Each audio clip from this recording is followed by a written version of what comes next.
శ్రీ మహాజనాధిపతి నమ. శ్రీ గురుభ్యో నమ. ఇది అయింది. మళ్ళీ కర్ణుడు చూడండి మరొకసారి పదే పదే పదే పదే కర్ణుడు తన యొక్క స్వభావాన్ని మన ముందు చూపుతూ ఉంటాడు.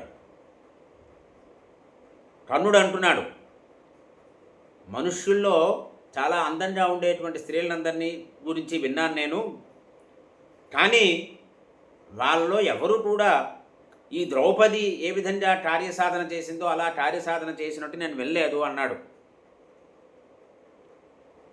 ఇప్పుడు ద్రౌపది పాండవులకి ప్రశాంతతని కలిగించింది. పాండవులు నీటిలో మునిగిపోయారట, కానీ వాళ్ళ దగ్గర నావేది లేదుట, మరొక ఆధారం ఏది లేదు ఆ నీటిలోంచి బయటికి రావడానికి. నీటిలో మునిగిపోతున్నారు. అటువంటి వాళ్ళని ఆ నీటిలోంచి బయటికి పడవేసినటువంటి నావలాగా ఈ ద్రౌపది కార్యసాధన చేసింది అని చెప్పాడు. కర్ణుడు ఈ కౌరవులు అందరూ ఉన్నటువంటి సభామధ్యంలో ఈ మాట అన్నాడు. భీమసేనుడు సహించలేకపోయాడు. అని పాండవులకి స్త్రీ గతి అయింది ఇవాళ. ఒక స్త్రీ వల్ల పాండవులు ఐదుగురు కూడా దాస్యవిముక్తిని పొందారు అనేటువంటి బాధని మనసులో పొందేడతడు అని అంటున్నాడు. అప్పుడు పురుషుడిలో ఉండేవి ఏమిటి అని దేవలుడు చెప్పాడు గతంలో. ఏమిటయ్యా అంటే, త్రీణి జ్యోతింసి పురుష ఇతి వై దేవలో బ్రవీతు అపత్యం కర్మ విద్యా చ యతస్పృష్ట ప్రజాస్తతః. ఏమిటి మూడు అంటే, సంతానం, తరువాత కర్మ, మూడవది విద్య. ఈ మూడు కూడా జ్యోతులు. సంతానము, కర్మ, విద్య అనేటువంటి మూడు జ్యోతులు కూడా పురుషుల్లో ఉంటాయి. ఈ మూడింటి ద్వారానే సకల సృష్టి జరుగుతుంది.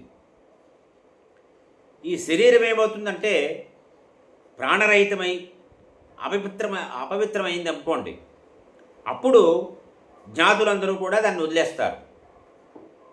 అంటే ఎప్పుడైతే ఈ ప్రాణంలో ఉన్నటువంటి జ్యోతి వెళ్ళిపోతుందో అప్పుడుది శవం అవుతుంది. అప్పుడు అది అపవిత్రం అవుతుంది. అది అపవిత్రమైనప్పుడు జ్ఞాతులు కూడా అందరూ కూడా వదిలిపెట్టేస్తారు. అంతవరకు ప్రేమగా చూసిన వాళ్ళు ఈ శవాన్ని పక్కన పెట్టేస్తారు. అప్పుడు వాడికి పరలోకంలో ఏది ఉపయోగపడుతుంది అంటే సంతానం ఉపయోగపడుతుంది, వాడు చేసిన కర్మలు ఉపయోగపడతాయి, వాడు సంపాదించిన జ్ఞానం ఉపయోగపడుతుంది వాడికి. అంటే పరలోకానికి వెళ్ళినప్పుడు ఈ మూడు మాత్రమే ఉపయోగిస్తాయి. అంటే వాడి యొక్క సంతానం అంటే పితృకార్యాలు చేస్తారు, వారు చేసి వీడికి ఉత్తమగతులు లభించే దిశలో ప్రయత్నం చేస్తారు. కాబట్టి సంతానం ఉపయోగపడుతుంది, వాడు చేసిన కర్మలు ఉపయోగపడతాయి, వాడు సంపాదించిన జ్ఞానం, జ్ఞానావత్ కైవల్యం కాబట్టి జ్ఞానం ఉపయోగపడుతుంది అని అర్జునుడితో చెప్తున్నాడు. ఈ దుశ్శాసనుడు ద్రౌపదిని ముట్టుకున్నాడు, స్పృశించాడు. అందువల్ల ఆమెని అపవిత్రం చేశాడు దుశ్శాసనుడు. అందువల్ల ఏమైంది, మన యొక్క సంతాన జ్యోతి ఏదైతుందో ఆ సంతాన జ్యోతిని నశింపజేశాడు దుశ్శాసనుడు. ఈ పరపురుషుడు తాకినటువంటి స్త్రీకి పుట్టేటువంటి సంతానము మనకి ఏ రకంగా ఉపయోగపడుతుంది అని అడిగాడు. అంటే ఇవన్నీ అందుకే పరపురుషుడు స్త్రీని ముట్టుకోకూడదు. అది విన్నటువంటి అర్జునుడు అంటున్నాడు, ఒక హీనుడు చాలా పరుషంగా మాట్లాడతాడయ్యా. ఒకసారి మాట్లాడుతూ ఒకసారి మాట్లాడు. ఏది అయినప్పటికీ కూడా ఉత్తమ పురుషుడైనటువంటి వాడికి సమాధానం చెప్పరు. అంటే ఒక హీనుడు ఏదో మాట్లాడతాడు, లేదు వాడు మాట్లాడు. వాడు మాట్లాడినా మాట్లాడకపోయినా సరే ఉత్తమ పురుషుడైనటువంటి వాడు హీన పురుషుడికి సమాధానం ఇవ్వాల్సిన పని లేదని చెప్పాడు. స్మరంతి కృతాన్యేవ న వైరాని కృతాన్యపి సంత ప్రతివిజానంతః లబ్ధ సంభావనా స్వయం. మనకి ప్రతిక్రియ తెలుసును. మనకి ఒకడేదో చేశాడు, దానికి ఎలాగ ప్రతిక్రియ చేయాలనేది మనకు తెలుసును. తెలిసినప్పటికీ కూడా సత్పురుషులైనటువంటి వాళ్ళు ఏం చేస్తారంటే వారు చేసిన ఉపకారాలే స్మరిస్తారు, కానీ శత్రుత్వాన్ని మాత్రం ఎప్పుడూ వారు స్మరించరు. అటువంటి ఎవరైతే ఈ రకంగా ఉంటారో అటువంటి సజ్జనులు మాత్రమే సన్మానాలు పొందుతారయ్యా అన్నాడు. ఇదే మనకి రాములు వారు కూడా చిన్న ఉపకారం చేసినా గుర్తుపెట్టుకుంటారు కానీ వందల సంఖ్యలో అపకారం చేసినా గుర్తుపెట్టుకోరు అన్నారు.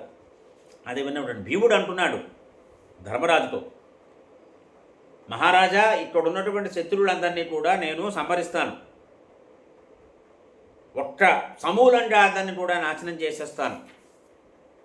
ఇక్కడ వివాదాలు, ఉత్తర ప్రత్యుత్తరాలు ఇవేవి అవసరం లేదు.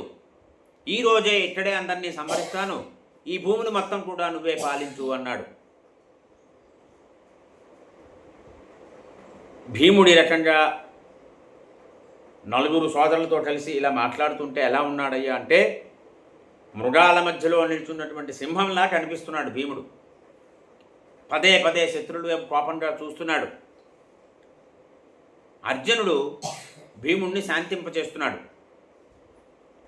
కానీ భీముడు ఏంటంటే తనలో తాను దహించుకుపోతున్నాడు, సహించలేకపోతున్నాడు.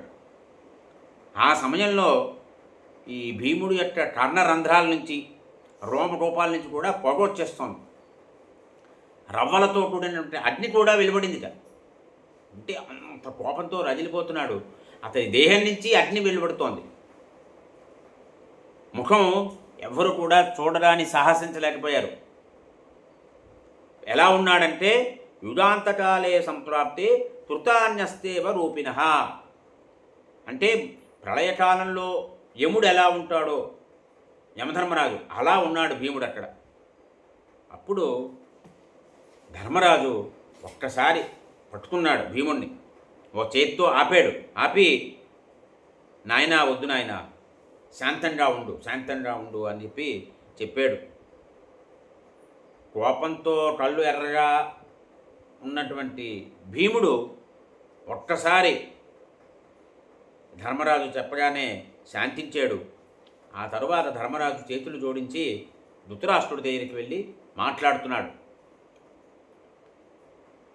చూడండి, ఇంతైనా సరే ఎంత చక్కగా మాట్లాడుతున్నాడో, సంస్కారవంతంగా వినయంతో మాట్లాడుతున్నాడో ధర్మరాజు. రాజంటిం కరవామస్తే ప్రసాద్యం స్వాస్వమీశ్వర నిత్యం హి స్థాతుమిచ్చామః తవ భారత శాసనే. మహారాజా, నువ్వే మాకు ప్రభువు, మేము ఏమి చెయ్యాలి అనేది మీరు ఆదేశించండి, మీ మాట ప్రకారము మేము ఎప్పుడు కూడా నడుస్తాము అన్నాడు. అది విన్నటువంటి ధృతరాష్ట్రుడు అంటున్నాడు, నాయనా నువ్వు అజాతశత్రువయ్యా, నీకెప్పుడు కూడా ఏ విఘ్నము లేకుండా ఎప్పుడూ మేలు కలుగుతుంది. నా ఆదేశంతో మీరు ఓడిపోయిన ధనాన్నంతటిని కూడా తీసుకొని మీ రాజ్యానికి వెళ్ళిపోండి, క్షేమంగా రాజ్య పరిపాలన చెయ్యండి అన్నాడు. అని నేను వృద్ధుణ్ణి, నేను ఈ రకంగా శాసిస్తున్నాను, గ్రహించండి, నా మాటలు మీకు హితాన్ని శ్రేయస్సుని కలిగిస్తాయి అన్నాడు.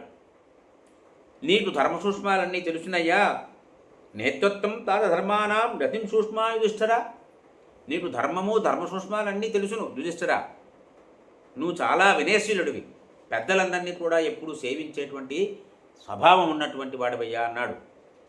అని యతో బుద్ధి తతశాంతి, ఎక్కడ బుద్ధి ఉంటుందో అక్కడే శాంతి ఉంటుంది. అంటే ఎక్కడ మంచి బుద్ధి ఉంటుందో అక్కడ శాంతి ఉంటుంది, ఎక్కడ దుర్బుద్ధి ప్రవేశిస్తుందో అక్కడ శాంతి పోతుంది. ప్రశాంతంగా ఉండు నాయన అని. గొడ్డలి దేన్ని కొడుతుందిట? కొయ్య మీదనే కొడుతుంది. కానీ గొడ్డలి వెళ్ళి రాళ్ళ మీదనో లోహం మీదనో గొడ్డలి దెబ్బలు పడవు. గొడ్డలి దెబ్బలు కర్ర మీదే పడతాయి, కొయ్య మీదే పడతాయి, కానీ లోహం మీద కానీ రాతి మీద కానీ పడవు అని చెప్పాడు. చెప్పి, నాయన ఉత్తమ పురుషులను ఉంటారయ్యా, ఈ ఉత్తమ పురుషులు అనేటువంటి వాళ్ళు ఎప్పుడు కూడా శత్రుత్వాల్ని మర్చిపోతారు, గుణాలని మాత్రమే చూస్తూ ఉంటారు, అవగుణాలను ఎప్పుడు కూడా చూడరు, ఎవరితోటి శత్రుత్వం పెట్టుకోరు, ఇతరుల యొక్క సత్కర్మలు అంటే ఇతరులు చేసిన మంచి పనులనే ఎప్పుడూ తలుచుకుంటూ ఉంటారు. ఎక్కడైనా ఒకవేళ అపకారం జరిగినా దాని గురించి పట్టించుకోరు, ఎప్పుడూ ఇతరులకి మేలు చేస్తూ ఉంటారు, కానీ ప్రతీకారానికి మాత్రం దిగరయ్యా అని ఇక్కడ మరో మాట చెప్తున్నాడు. ఇప్పుడు హీన మానవులు ఉంటారు, హీనులు వారు. అటువంటి వాళ్ళు ఏం చేస్తారంటే ప్రథమ సంభాషణలో కూడా మొట్టమొదటిసారి మాట్లాడినప్పుడు కూడా కటువుగా మాట్లాడతారు. ఇట్లా మధ్యములు ఉంటారు. అంటే ఈ హీనుడైన వాడు మొదట ఎత్తుకోవడమే కఠినంగా మాట్లాడడంతో మొదలు పెడతాడు. ఇట్లా మధ్యముడు అనేటువంటి వాడు ఏం చేస్తాడంటే ఇతరులు కటువుగా మాట్లాడితే వీడు కూడా కటువుగా మాట్లాడతాడు. ఇట్లా ఉత్తములు ఉంటారు. ఈ ఉత్తములైనటువంటి వాళ్ళు ఎవరెవరు ఎలా ఉన్నారో వాళ్ళు ఎలా ఉంటారంటే ఇతరులు కఠినంగా మాట్లాడినా, వారు మాట్లాడకపోయినా పరుషవచనాలు కానీ అహితమైనటువంటి వచనాలు కానీ ఎప్పుడూ రావు వారి దగ్గర నుంచి. ఎప్పుడూ అహితంగా మాట్లాడరు, పరుషంగా మాట్లాడరు అని ఈ సత్పురుషులు అనేటువంటి వాళ్ళు ఎవరున్నారో వారి యొక్క అనుభవాన్ని బట్టి ఇతరుల్లో మంచి చెడు అనేదాన్ని అవగాహన చేసుకుంటారు.